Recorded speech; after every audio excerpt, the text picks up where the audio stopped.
मार्च 1923 के बाद जो कुछ भी मणिपुर में घटित हुआ वह बेहद दर्दनाक था और ये मानवता को शर्मसार कर देने वाली घटनाएं हैं। हम सभी तो उस पीरियड की उन्हीं घटनाओं के बारे में जान पाए जो सोशल मीडिया के द्वारा सामने आ पाई। बहुत कुछ ऐसा भी हुआ होगा जो हम सभी अभी तक जान नहीं पाए हैं, लेकिन ये घटनाएं हमें सोचने को मजबूर कर देती हैं कि मणिपुर में ऐसा क्या हुआ कि मणिपुर जातीय हिंसा की आग के चपेट में आ गया और मणिपुर के सभी जातियों और जनजातियों के सह अस्तित्व और सोशल कल्चरल फैब्रिक का ताना बाना ही टूटने लगा है। और मणिपुर का डेमोग्राफिक डायनेमिक्स यानी जनसंख्या में विभिन्न एथनिक ग्रुप्स की वृद्धि और विकास की स्थिति इतनी जटिल और कॉम्प्लेक्स कैसे बन गई। नमस्कार, मेरे चैनल हिस्ट्री एंड मैथोलॉजी में आप सबका स्वागत है। आज हम बात करेंगे उस ज्वेल लैंड यानी मणिपुर के बारे में जिसकी समृद्धि, वाइब्रेंट कल्चर और खूबसूरत घाटियां लोगों को हमेशा से आकर्षित करती रही है। तो ऐसा क्या हुआ कि मणिपुर हिंसा की आग में झुलसने लगा और करीब 50,000 लोग बेघर हो गए। मणिपुर की समस्या को जड़ से समझने के लिए वहाँ की भौगोलिक स्थिति, वहाँ के इतिहास, वहाँ के एथनिक और ट्राइबल ग्रुप्स के डेमोग्राफिक डायनामिक्स को समझना जरूरी है। मणिपुर भारत के पूर्वी राज्यों जो 7 राज्य जिन्हें 7 सिस्टर्स कहा जाता है उनमें से एक है। इसकी सीमा नागालैंड, मिजोरम और असम से मिलती है। साथ ही पूर्व की ओर इसकी सीमा म्यांमार से मिलती है। इसकी राजधानी इम्फाल है। मणिपुर में मुख्यतः मैतेई, कुकी, नागा जातियां रहती है। इसके साथ ही कई उपजातियां भी रहती हैं। अब हम मणिपुर के भूभाग और इन भूभागों में रहने वाली जातियों को समझ लेते हैं। मणिपुर का पूरा भूभाग मुख्यतः 2 भागों में बांटा जाता है।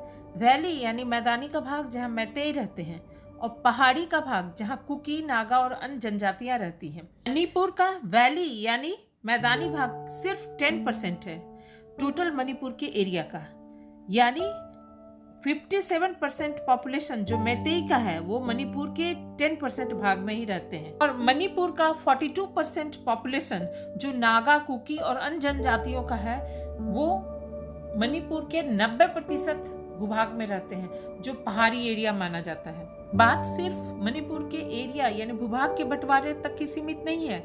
ऐसा वहाँ नियम है कि जो जनजाति एसटी के कैटेगरी में नहीं है वो पहाड़ी एरिया के भूभाग को नहीं खरीद सकते, और जो एसटी के कैटेगरी में है वो पहाड़ी भूभाग में तो क्या मणिपुर के कहीं भी जमीन खरीद सकते हैं, वहां रह सकते हैं। समस्या यहीं से शुरू होती है। मैतेई जाति 1949 तक एसटी के कैटेगरी में था, लेकिन जब मणिपुर का प्रिंसली राज्य भारत में मर्ज हुआ 1949 में तो मैतेई को एसटी के कैटेगरी से हटा दिया गया।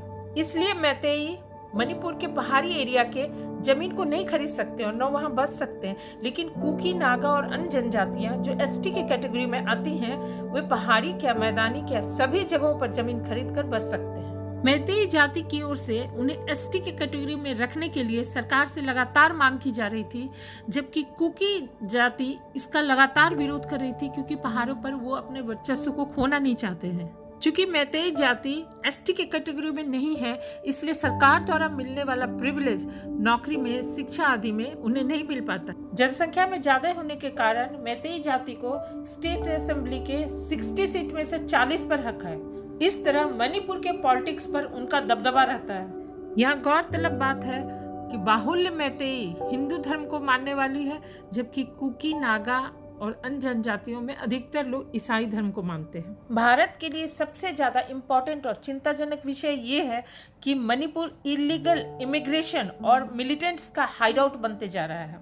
इतना ही नहीं, विदेशी ताकत खासकर चीन से हथियार और समर्थन मिलता रहा है, जिससे अलगाववादियों का मनोबल और ताकत सरकार के विरुद्ध बढ़ता जा रहा है। विदेशी घुसपैठिए म्यांमार के मार्ग से लगातार सालों से भारत में अवैध तरीके से घुसते रहे हैं और सरकारी जमीन पर आकर बसकर सरकारी जमीन पर कब्जा कर लेते हैं। और जब सरकार अपनी जमीन वापस करने के लिए कोई कदम उठाती है तो यहाँ नाराजगी, विरोध और हिंसा देखने को मिलता है। जैसा कि हम सभी जानते हैं कि बर्मा ड्रग्स, अफीम, चरस के लिए मशहूर है और ये ड्रग्स म्यांमार के रास्ते मणिपुर पहुंच जाता है। ये ड्रग्स का व्यापार भी सरकार के लिए सरदर्द बना हुआ है।